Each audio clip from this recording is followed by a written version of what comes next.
Now, a scuffle ensued at the Jomo Kenyatta International Airport as the police blocked NASA leaders from accessing the airport. The leaders said they were preparing for their planned grand welcome to Raila Odinga, who returns home from the US tomorrow. In a rare turn of events, police sought for reinforcement from the General Service Unit to beef up security at the main entrance of JKIA. Reason: the NASA leadership had planned to address the media on their plans to welcome back NASA leader Raila Odinga, who returns to the country Friday morning from the US after a 1-week stint.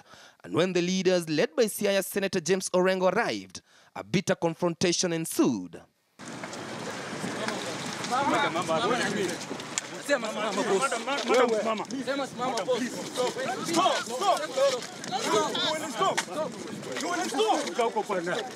The police had strict instructions not to allow the politicians inside the airport on grounds it's a protected area.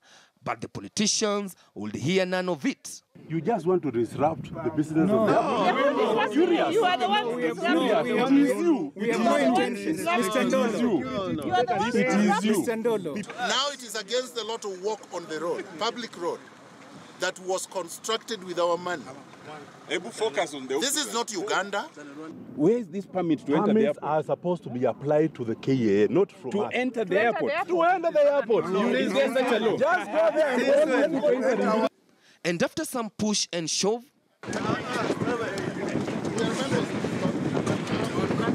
the police allowed the politicians to brief the media, but only at the main entrance of the airport, criticizing the move taken by the police. When he goes over the boundary, crosses the line, and begins to violate our fundamental rights, then we will resist.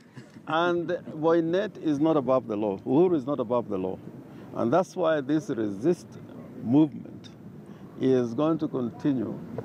It's unbelievable that a policeman expects me or any other Kenyan to have a pass.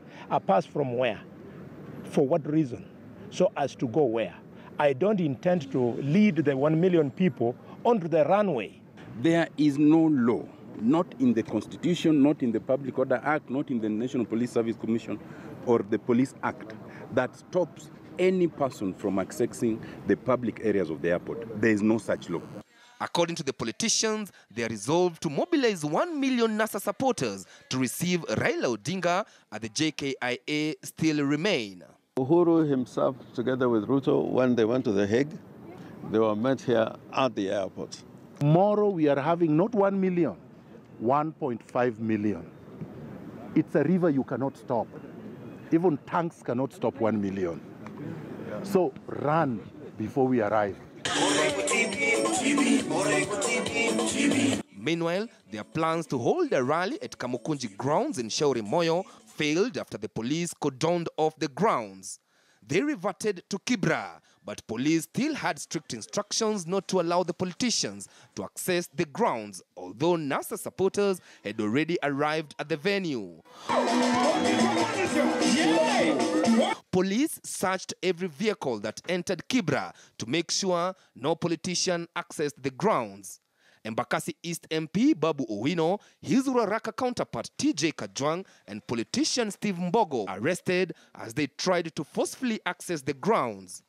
They were detained briefly at Kilimani police station before being released.